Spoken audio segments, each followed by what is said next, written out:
I'd like to first start off, get back to what Dr. Blair was mentioning about the 7 blind men and the elephant. Well, I'm probably just looking at a little piece on the foot. So, but through my talk, I'm going to highlight some of the aspects from other researchers that will hopefully give you a picture of the human brain in the space and time. So I've kind of just shown you some examples. I like astronomy, and I know if I had to do another PhD, I'd probably go and do it in that field. But so we're getting at space. So this is a galaxy. We've got this large expanse, and this is a watch. And you might see that there's a little bit of difference going on. It's not a typical watch. It's called the Relativity Watch. It's kind of cool. It just mentions, I just want to mention that this, as space and time are not independent. Okay, they're linked, and that's what Einstein showed way back in his early years at the patent office. So I'm going to be talking about space, measures that we can measure the brain in space, but keep in mind that these are measures also in time. At an instant in time, we're measuring the brain. We're looking at its structure, as what Dr. McDonald was talking about. But that's at one instant in time, and we can do that several times if we like. Okay? So space and time are intimately involved. Okay, so I've kind of categorized these differently. Instead of structure and function, I did space and time, so we can do this. So I'm going to be looking at describing measures in space. So this has a large spatial component. This is measuring the structure of the brain per se, as we can look at it at different time points. So long time points of seconds to hours to months and even years. I'll show you some examples of that. And then getting into these measures of electroencephalography, magnetoencephalography, or EEG and MEG that really look at very precise timing. We're in millisecond resolution, so very like 1/1000th of a second. Okay? So we get these nice little waveforms coming out. So neuroanatomy. Okay, so this is kind of the space. I don't know if everyone can see this. We've got the head up here. If I just were to cut my head open, which hopefully you don't want to do, and look at it straight on, you'd get an image that would look something like this. And I don't know if everyone's probably seen all of these. This is an image of an MRI.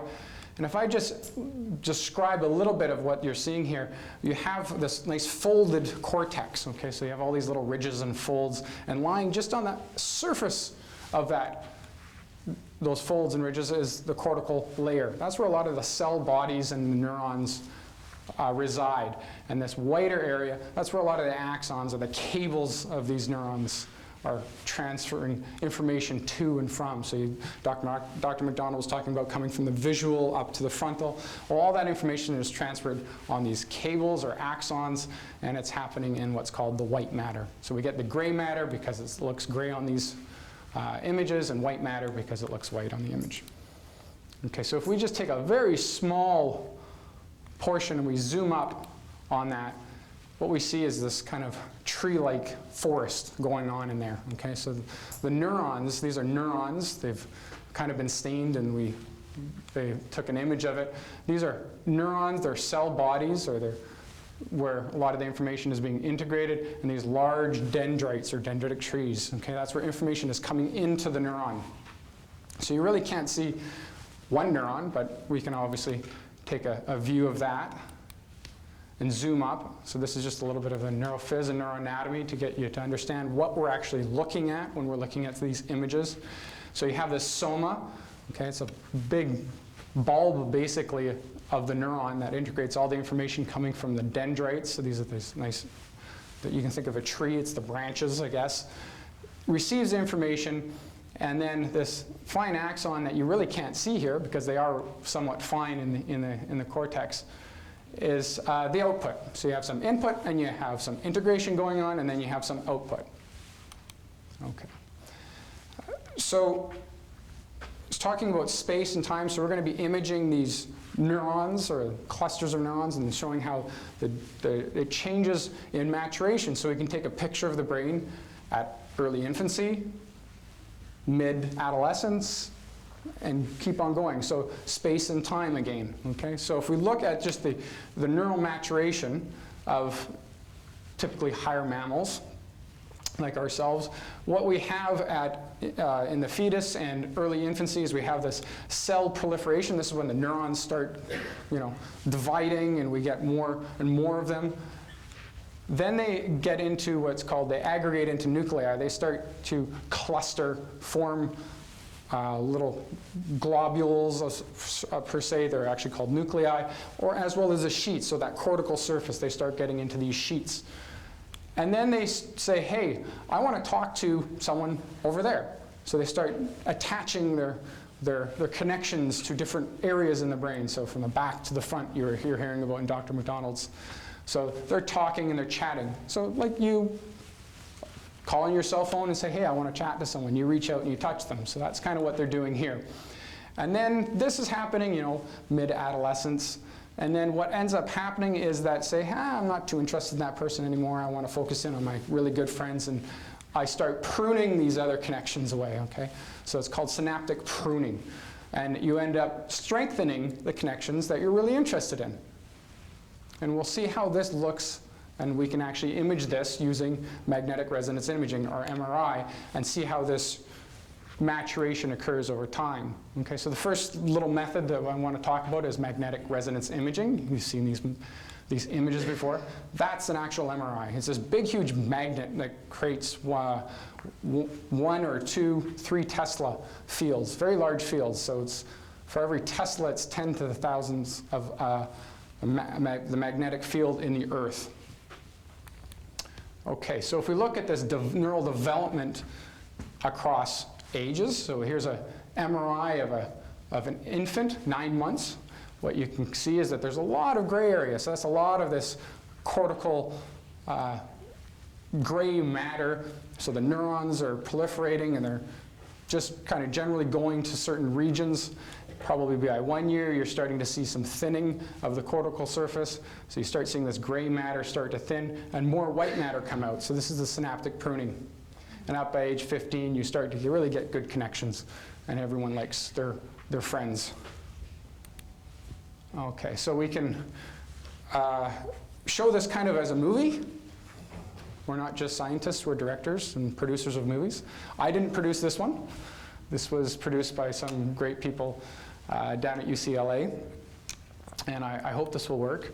So what you're seeing here is, over time, the loss of gray matter is represented by more blue. Okay, so this is going from 5 years to 20 years. I'm sorry I don't have a time scale to actually show the age, but starts at 5, goes to 20. So this is 20 years, you're starting to see a lot of decrease in gray matter. So we can image this. This gives us an idea that you look at the frontal, so this is the motor strip, the somatosensory strip, that starts to lose gray matter early. So there's a lot of synaptic pruning early on in life, and that could be because a lot of kids are out there touching things and exploring the world. But in the frontal area, so it's more developed, maybe a higher cognitive attentional system is developing a little bit later, you get less pruning or loss of gray matter at later ages. So not only structure can also help us identify or give insight into what we're looking at when we look at EEGs and MEGs as well. Another cool little thing that's come out of MRI is called diffusion tensor imaging, or AKA fiber tracking. So those cables, those axons that go from one region to the next, we can actually now image where they're going to and from. So it's not just this big white matter that we see in the brain. We can actually image where they're coming from. So if this is, again, a section looking at me head on, but I've cut the brain here, we can see that from the motor cortex, there are fibers coming down and going into the spinal cord and controlling, or going out to the motor neurons to control our movements. Okay, this is just another representation. I'm sorry it didn't show up very well, but here's the brain. There's an ear here, a nose, and this is showing in the back, in the visual cortex, that fibers go from the left to the right. Okay, so we can see how the information would travel structurally between the visual centers in the left and the right. It gives us an idea of the connectivity of the brain. And lastly, for space and time, I put this as space. It's really a functional measure. We can measure this in time, but remember, space and time are dependent on each other. but it's really looking more at the spatial aspect of function in the brain. So I kept it in this category. So I've recategorized it a bit. What this is showing is a structural MRI of space, so the brain anatomy, and overlaid on it is this functional map of where the brain is becoming active during a certain task. And as we know, back of the head is visual, so this was a visual task. And we'll see examples of these types of maps here. So really, what is functional MRI? Like, what is it actually measuring? Well, you have Homer going, "Oh, I made a mistake," or, you know, Bart did something wrong. That activates some of his brain cells. The brain uses energy when it creates electricity, and it says, hey, I need more sugar, I need more oxygen. So you increase the blood flow to those regions, and that's what the MRI, the functional MRI is picking up, this increase in blood flow. But increase in blood flow takes about a second. So your thought process is already over before we actually pick it up on the MRI. So it's got a little bit of time lag until you see the signal. So Homer goes, dope, and then there's some signal in the brain that we can pick up. Okay, so here's an example of perceiving faces. So everyone recognizes a face fairly easily. You're all experts at it. And you said, hey, that's a face. What happens is, for you as adults, your brain lights up in what's called the face area. So these visual areas in the back of the head. But notice what children, age 10 to 12, they're more distributed. Okay? So this could be a result that they're not as much of an expert as we are. Probably, maybe. Or it also could be that synaptic pruning. All those connections haven't been lost and we haven't pruned them. So there's more distribution going on here when you see a face. Okay, so Dr. McDonald mentioned about issues about age or gender differences, or typical and atypical development. And here we see the brain, so again, whoops. The brain of a normal child, okay, typically developing child. So again, this is cut this way. So you're looking at the, well, radiologically we do right on the left and left on the right for some reason. That's just the way you look at it. You're not egocentric, you're patient-centric in radiology. So we can see that in that face area, there's activity in these regions bilaterally. You see a face, okay? But if you look at the child with autism, it's absent. So that gives us an idea of that this child might have some face processing deficits. And lo and behold, when they test them behaviorally, this child had a deficit in recognizing faces. Okay, so it's somewhat standard in, or sorry, typical in children with autism. They have a face recognition problem, depending on their spectrum. Okay. Okay, so we dealt with space. Everyone's happy with space, I hope. Now with time. We can image what's going on, as you saw by Dr. McDonald's talk, of the electricity in these neurons, okay, millisecond by millisecond resolution. Okay, and how we do that? Electroencephalography is one measure, which we saw a lot of. There's a happy little child, and we're always happy. We always make our subjects and participants happy when we're doing this.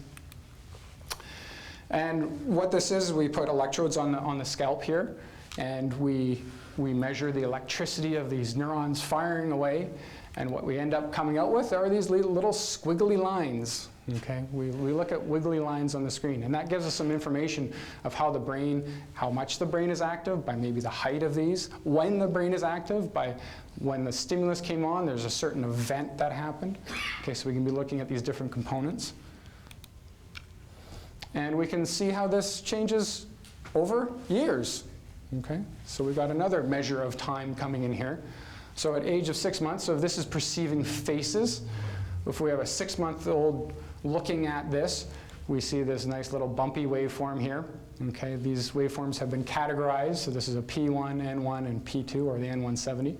Now this little trough going here starts to get earlier and earlier and earlier as you go down in age. And this is because we develop, we mature, but also because we start becoming to be more experts in looking at faces. Okay, so this could be the synaptic pruning. The response comes earlier.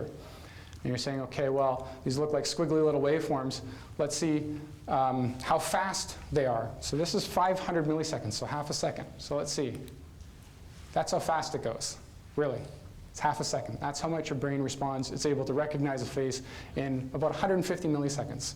So 1/10 of a second, bang, we've seen it. The visual cortex has seen it. Okay. Perceiving speech, the speech sound da. Okay, there's been good studies done on this, looking at how the brain, again, matures and those responses to the brain as they mature. We see this negativity start to come earlier and earlier, so there's a speeding process as we become more experts in recognizing speech sounds. Perceiving letters. Now, this is part of my research, looking at letter perception and looking at the expertise on that. When you start to learn how to read, you start associating these letters with sound, they have meaning. Your brain starts to adapt or become expert in recognizing letters. So this comes back to Dr. Blair's thing of categorization, categorizing different birds, whether you see the knife. We all see this letter as the letter H, okay? And if we look at something that's not familiar to us, we categorize it as something else. So let's go through this task. Your job is to say letter or non-letter, okay? So everyone can interact here. So you'll see this on the screen. We did with children and adults. I'm showing the child experiment here. Okay, so you ready? Here we go.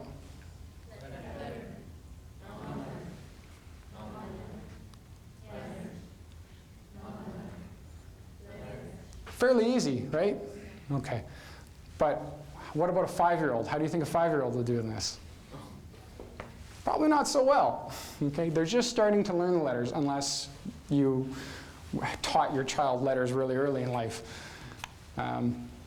So if I hooked you all up with EEGs and were able to measure your brain activity to that, when you saw a letter, that's what it would do. Okay? You have these nice little bumpy things. And focus in here on this N1 response. If you saw a non-letter, I would have been able to record this response. Okay? So there is a slight delay in this peak. 7 milliseconds, no big deal.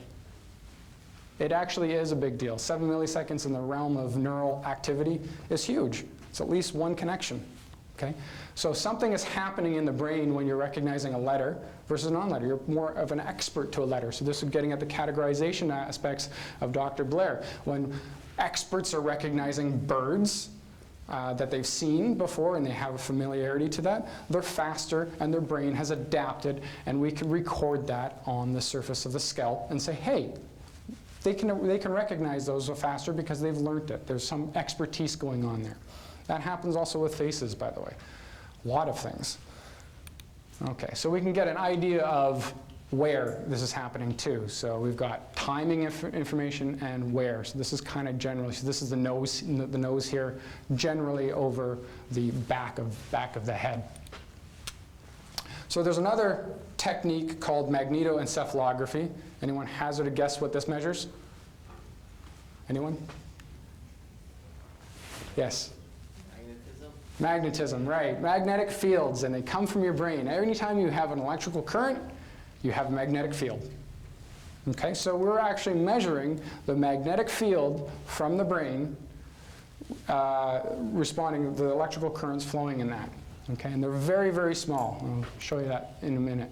So we have this electrical activity, and if you've taken physics 11 or 12, they all should have taught you the right-hand rule. Okay, so when you have this electrical activity and current is flowing in a wire, the magnetic field wraps around that current flow. And how that does it, so we have this magnetic field going out of the brain and coming back in. Okay, and we can pick this up with a very sensitive device called a squid. Squid, just think about it as the squid that you find in the ocean. It's a long name, super quantum interference device. Yes, I hope I got it right. I just call it a squid. It's easier. Okay, and that picks up, basically, it induces a current, and we pick up these squiggly lines again so we can get the temporal resolution. And the magnetic fields that we pick up are 1/trillionth of the Earth's magnetic field. Very, very tiny. Okay, so we have to have special equipment, shielded rooms, and then using this squid device, very sensitive device. So it's fairly expensive. And there's a picture of it here. Okay, I'm sitting in it, I'm happy. I don't know if you can see me smiling there, probably not. Some people suggested that we paint it blue to look like Marge Simpson's head or hair. Might encourage the kids to go into it. It's a fairly nice room, though. Okay, so what we can get out of this is a lot of cool stuff. They showed you examples of some movies of people interacting and movies of examples of how your brain goes from front to back. So I'm going to show you another movie. Of course, we like movies. We're directors. So we take all these signals that we record. There are 150 sensors in that big helmet that you saw. And we can reduce that to finding out what's happening in the brain. Okay, so this is going to be to a sound, and this hopefully will all wake you up. Okay, so there you go. You hear a sound. This is a brain. It's going to kind of rotate. There's the front and the back. These are the auditory cortices, and they're lighting up. Okay, they're becoming active when you heard that sound. This is just a two-dimensional representation of the slices going from the bottom all the way to the top. So that's the bottom going through this way all the way to the top of the head. Okay? So as we can see, these are the waveforms that we record, and we can see that they change in intensity or amplitude and gives us an idea of where the brain is being active. Okay, so this is a very simple task. You sit there, you listen to boops and beeps, and your brain responds in the regions that we think auditory cortices. Great. Okay. No big deal. Now what about speech? A little higher order processing. Okay, so we're going to go through and listen to the speech sound and see what your brain does with that. Okay, hopefully this will work. Juice. Everyone hear that? Juice. Juice. Okay, so everyone heard juice. And if I were able to record your brain activity doing this, this is what it would look like. Okay, so hopefully this will play through a couple times. We have, oops, I'm pressing too many buttons here, I'm sorry. Okay. Again, we have slices going from the bottom all the way to the top. So here's the bottom going all the way to the top. And what you're seeing overlaid on these are these blobs of activity saying, auditory cortices, which lie right over the top of the ears. Great place for it. That's where the ears are. Okay, so if you ever get stuck, where's the auditory cortex? It's just above the ears. Okay, and think visual. Hey, it's on the opposite side of the head. Why? I don't know. It's the way we evolved. So I'll play it again. You'll see the auditory cortices light up. That's the sound of the speech that you heard. Okay, you're perceiving that sound. And then you'll see other areas light up as well. You'll start seeing those frontal areas light up. So the frontal cortex, as you've probably gotten from our talks, is very important for attention and a lot of other aspects. And we'll go through a task and we'll show you why it's important. So here's the auditory cortices lighting up. And then, so this is at 100 milliseconds, 1/10 of a second where you're seeing this. So I've slowed this down by about a factor of 25. Okay, this would have already happened by now. Okay, then we start seeing a split, back and front. Okay, we start seeing this frontal activity come up. So there's more of a network involved. And you see a lot of different areas being active. So there's a greater network being involved here because there's a higher order processing that you need to do. Okay. So let's go through a task. You're going to hear some words. I just want you to repeat them. Okay? Knife. Egg. Soap. Okay. And I wish I had it all hooked up to MEG units because I'd have 10 studies done by now. And this is what your brains would look like, or parts of your brain would look like. Because you saw that network is very active. I selectively drawing your attention to two areas. Okay.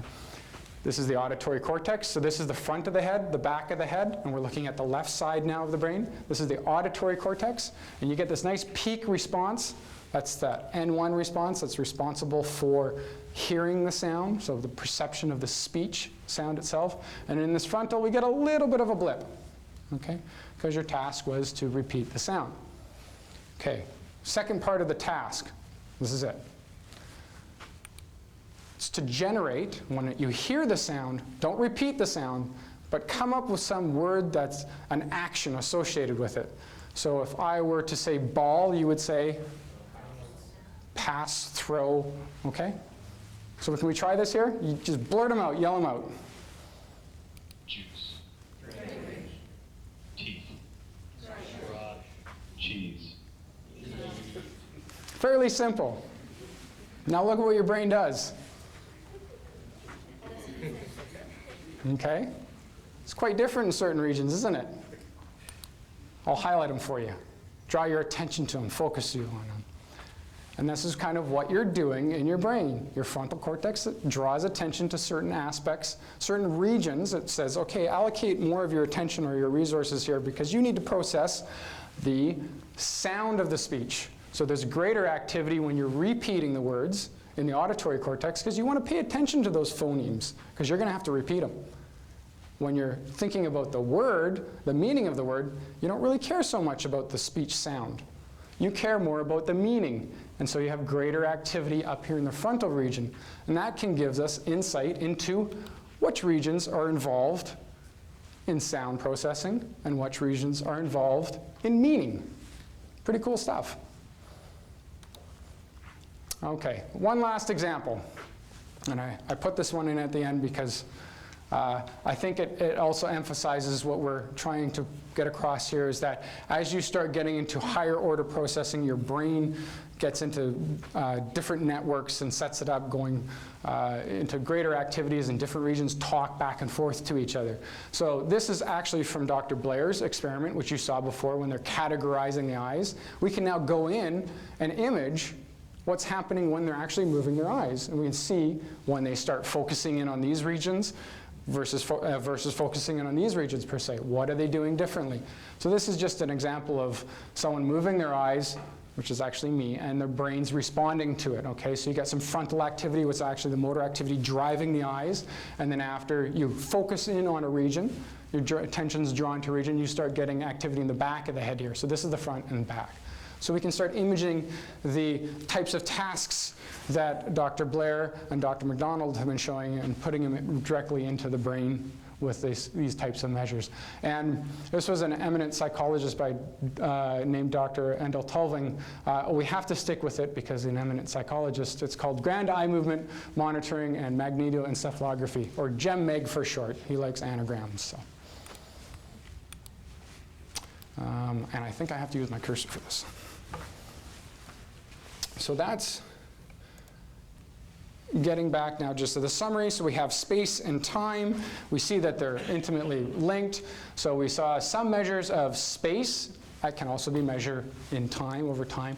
And more specifically, measures that look at the timing of what's going on in the brain in a very precise manner.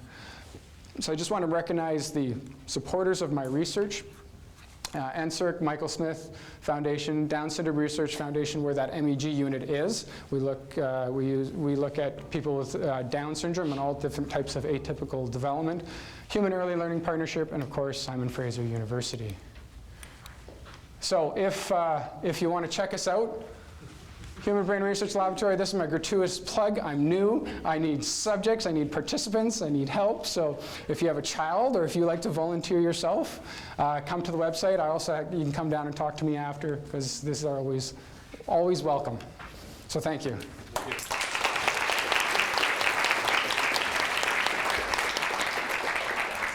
Any questions for Dr. Herdman? Richard's going to have a gig with Oprah here soon. Thank you. For the